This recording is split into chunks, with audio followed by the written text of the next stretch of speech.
Clint Eastwood sat in his old Cadillac, watching the slow flow of traffic in Manhattan. His car moved a few centimeters forward now and then stopped, just like everyone else around him. Suddenly, the street noise, the roar of engines, and the chatter of people formed a strange counterpoint to the inner calm that Clint felt within himself. He was already 95, and even after decades in the film industry, preparing for shoots or press conferences would have been much easier than sitting in traffic in New York City. And at that moment, he felt a gaze. At first, his eyes passed over a girl standing on the sidewalk, staring intently at his car. Her look was different from the others who simply walked by. She seemed special, as though something important to her depended on whether their eyes met. Clint wouldn't have paid much attention to it if not for the fact that she ran up to the car and spoke to him. "Excuse me, are you the real Clint Eastwood?" Her voice was so unsure that Clint was even surprised. This wasn't the typical fan who would approach him with love and admiration. It was something different. "Yes, it's me," Clint replied, still a bit surprised. He usually avoided these moments, though he was used to the attention his face and name attracted. "Sorry to bother you, but I need to ask. Do you believe in God?" she asked, her gaze intense, like someone seeking an answer to the most important question in life. Clint shrugged at first. This was nothing like the conversations he was used to. All these years, he'd spent time on movie sets, discussing roles, scripts, even politics, but religious questions were usually left aside. "I wouldn't say I believe," he began, looking at her with a surprised look, "but I think everyone has the right to their own faith." "But how do you feel about the fact that he allows people to suffer? How can that be?" The girl's voice became more emotional, her question burning from her lips, and a sense of limitless despair started to flare in her eyes. Clint Eastwood furrowed his brow. He wasn't the type of person to open his soul on first encounters. And this question was too serious to simply answer with a phrase that might excuse him. He thought about it, reflecting on the years he'd spent in a world where anger and suffering were often part of his image. "You seem like you want to change something, don't you?" he asked, and it was Clint's first attempt to steer the conversation in a different direction. He already felt a little less uncomfortable. The girl stared at him for a few seconds, then nodded, her voice becoming softer again. "My mom died from an illness. All these people. Why didn't they help her when she was suffering so much? I want to know why God allows this." Clint sighed, feeling how the girl's pain reached him. In that moment, there were no words that could ease that pain. He simply stayed silent, because he felt that any answer might seem shallow or even indifferent.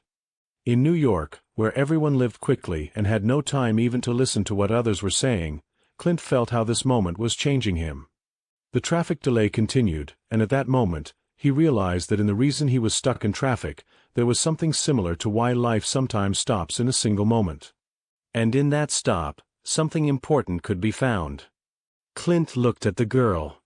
Maybe God doesn't give us answers to all questions. But that doesn't mean we shouldn't keep searching. It may be hard, but sometimes even a small step forward can change everything. The girl seemed like she had heard that thought for the first time. She unconsciously took a step back, as if slightly embarrassed that these simple words could give her a new perspective on the situation. Sighing, Clint added, "Sometimes, to begin to understand, you have to get up, look at the world around you, and tell yourself, I'm moving forward, no matter what." The girl looked at him again, and her face softened. It wasn't so much a solution to her question, but perhaps the beginning of an answer to why people keep living, even when life becomes difficult. The traffic finally started moving again. Clint Eastwood turned the key in the ignition, and the car began to move slowly forward. But this wasn't just the usual movement through the streets of New York, this was a journey where he and the girl took a small but important step together. Clint thought about how sometimes the smallest moments could change everything, and in his heart, the thought came to him that even in difficult questions, there's always room for a new beginning. Success, he whispered to himself, is simply the ability to take a step, even when the road seems hopeless. New York on that day felt like an ordinary city, filled with the sounds of cars, the echoes of pedestrians, and the noise of buildings that never seemed to stop, even in the late hours. In the heart of the metropolis, Jacob Reed, the CEO who rarely allowed himself a break from his business, found himself in an unexpected situation. Stuck in traffic on Manhattan on his way to an important meeting, he could change nothing but to sit behind the wheel and wait for the traffic light to turn. His gaze unintentionally drifted across the car windows when suddenly, a little girl caught his attention. She wasn't like the other pedestrians who were rushing off to work or errands. She stopped by his car and tapped on the window. Jacob was about to drive off, but her eyes, full of curiosity, didn't let him ignore the situation. "Excuse me, sir," the girl said, her voice soft but persistent. Jacob rolled down the window, and he noticed how she nervously looked around before asking her question. "Do you believe in God?" she asked. The question scattered his thoughts about urgent matters and plans for the day. Jacob had many important meetings, but there was something in her voice that made him pause. "Believe in God," he repeated, a bit surprised. "Well, it's not such a simple topic, little one. Why are you asking about this in a place like this?" The girl looked at him with an innocent gaze, but her question was serious. "My mom said that sometimes we need to ask these things to understand if God is among us. And do you know what that is?" She was dressed in an old, slightly tattered coat, her shoes looked worn, and her hands were buried in her pockets. It was a winter morning, and the wind was blowing through the streets, but the girl seemed oblivious to the cold. Jacob paused. He was a man who rarely opened up emotionally, especially when it came to a delicate subject like faith. Yet something in this situation reminded him of his own doubts, which he had never shared with others. Did he believe in God? Or did he just believe in human strength and reason? Jacob had his personal doubts, but there was something special about the way the girl asked about it. "I don't know, little one," he said gently, looking at her. "Maybe the answer to your question is different for each person. Are you looking for God in other people?" She paused for a moment, her gaze serious, and then she raised her hand, pointing at a few pedestrians passing by. "I think God is in the people who help each other," she said, her voice gaining more confidence. "He's in those who don't get lazy, those who don't do harm to others." Jacob fell silent for a moment. He thought about his recent actions at work, how he had been focused on changes within his company, but often neglected the importance of good relationships, treating others with respect. "Maybe you're right," he replied. "Sometimes we forget about that when we're so busy worrying about ourselves. But you're right, God is probably in the people who are ready to help." The girl smiled, and it seemed that her doubts had lessened. She looked at him as if satisfied with his answer. "Thank you, sir," she said, and ran to her friends waiting for her across the street. Jacob sat in his car for a few seconds, still unable to believe what had just happened. His thoughts were overflowing. He recalled how, all his life, he had tried to achieve success, pushing aside important moments in favor of work. But this little girl had given him an understanding that more important than all those goals are the moments when you simply need to stop and think. The sound of the green light clicking brought his attention back to reality. He drove off, but his heart felt the warm calm that the girl had left behind. Jacob continued driving, but his thoughts wouldn't let go of him. The procession of cars slowly moving through the traffic jam seemed endless. Why had the girl's question affected him so much? He tried to distract himself by checking his phone messages, but everything around him remained gray and heavy. And her question wouldn't disappear. "Do you believe in God?" Does faith really matter when your life is built on a business that constantly demands more effort, more energy, more victories? And what does that faith mean when the people you rely on don't always behave humanely? At one of the next stops, Jacob saw a familiar old man on the sidewalk who often passed by his office. It was Ben, the homeless man who usually sat on a bench by a cafe, reading books with yellowed pages. Ben had a tendency to find deep meaning in everyday things.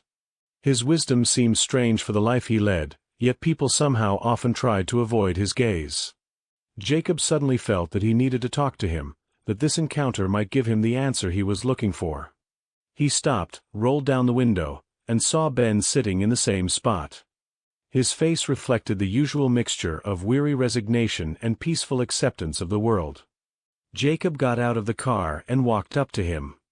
"Ben, you're here as always," Jacob said, sitting down next to him. Ben looked up and smiled. "You're not one of those who think I'm here just because I'm lazy to work?" "No, I know for sure you're not like that," Jacob replied, warmth in his voice. "I just thought that if anyone could give me advice, it's you." Ben looked at him with interest. "Well, come on, what are you looking for?" Jacob fell silent. He wasn't ready to say outright that he was troubled by questions of faith, as it seemed too personal.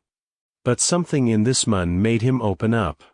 "I don't know why, but it feels like I've lost a part of myself in this never-ending business.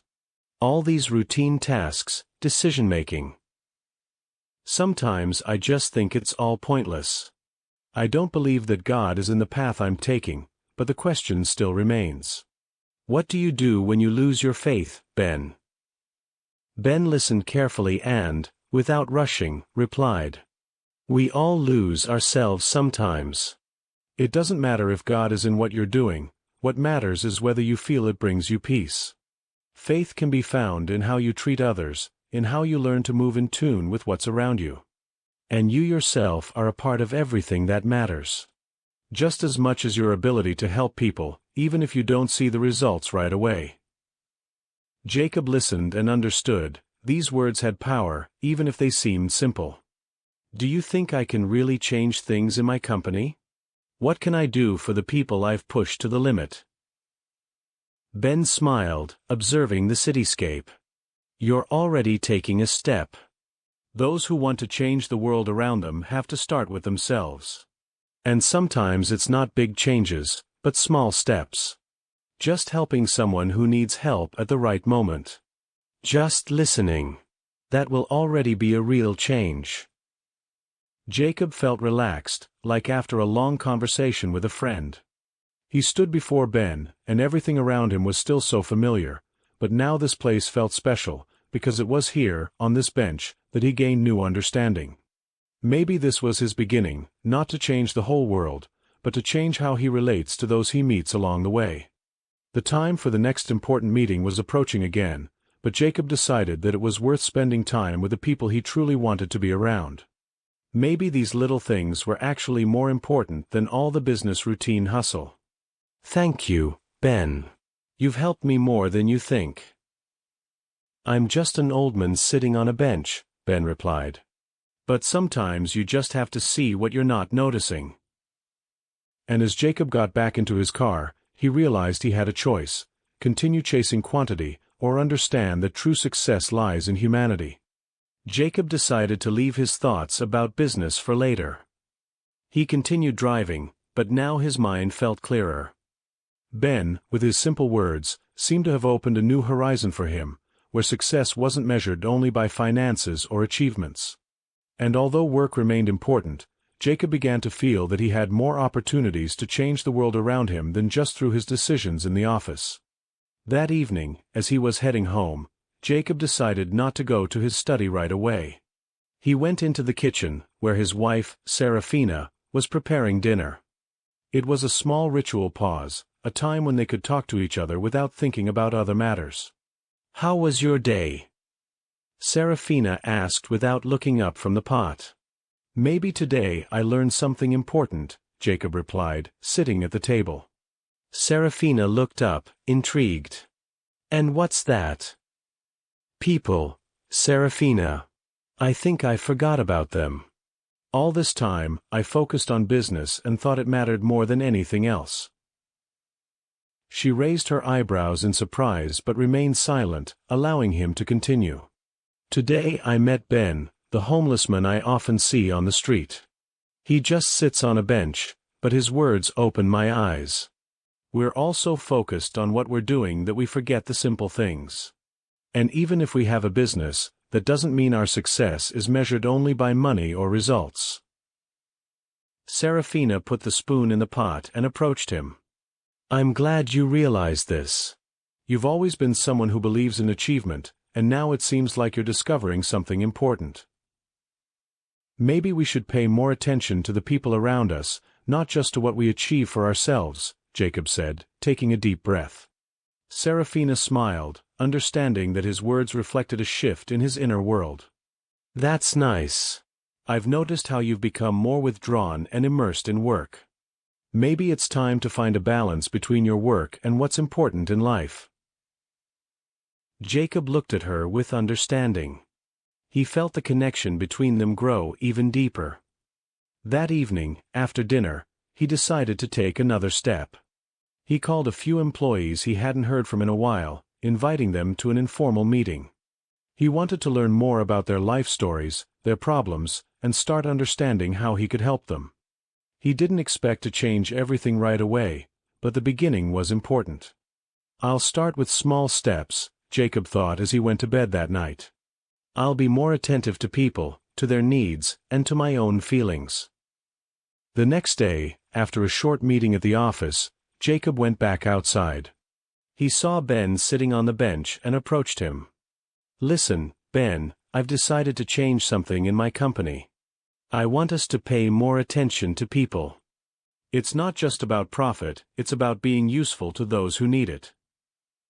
Ben looked up at him, frowned, but smiled. You don't know how many people just need a helping hand. And that's it. You're already taking the right step, Jacob. What matters is that you saw it yourself. Jacob felt a deep sense of satisfaction from this conversation. Maybe he hadn't changed everything right away, but he had already started moving in the right direction. And that seemed to be more important than any money or results. After his conversation with Ben, Jacob stood on the street for a long time, watching the flow of people passing by. He realized that this moment was a turning point. His entire approach to life and business had changed. It couldn't be said that he had become a different person yet, but the first step had been taken. Meanwhile, things in the company began to change. Jacob implemented a new strategy, not just about money, but also about people. He met with employees, listened to their stories, asked about their problems and needs. The difference was not in how much they earned, but in how they felt at work, whether their colleagues supported them, and whether they were considered an important part of the team. Step by step, the atmosphere in the company changed. Employees began to trust each other more, and there was noticeable support among colleagues. Staff turnover decreased, and employee satisfaction eventually improved work efficiency. Customers noticed these changes. The diners once again became places where it was pleasant to spend time, where every employee, from the waiter to the cook, knew they were valued. Jacob also reached out to the local community. He organized several charity events for the homeless and those who had found themselves in difficult life situations. These events attracted attention, and even other businesses began to support Jacob's initiatives. One day, as Jacob was walking past one of his diners, he saw the same Ben sitting on the bench where they had first met. Ben looked up and smiled. "You did it, Jacob. I see the changes," he said. Jacob smiled in return, feeling his heart fill with warmth. "You were right, Ben. It all starts with small steps. And even the tiniest changes can lead to something big." This day was symbolic for him. Jacob felt he had found a new purpose in life, not just success in business, but also in changing the lives of those around him. And although the path to full understanding was still long, Jacob was ready to walk it. Jacob's story is not just about a businessman, it's a story about how small changes in the heart can change everything around. And while the answer to the question of how to change the world may be complex, Jacob understood that true change begins with oneself. And even if this journey is difficult, he knew one thing: if he changed his attitude toward people, he could change their lives, and perhaps this impact would be greater than any business achievement.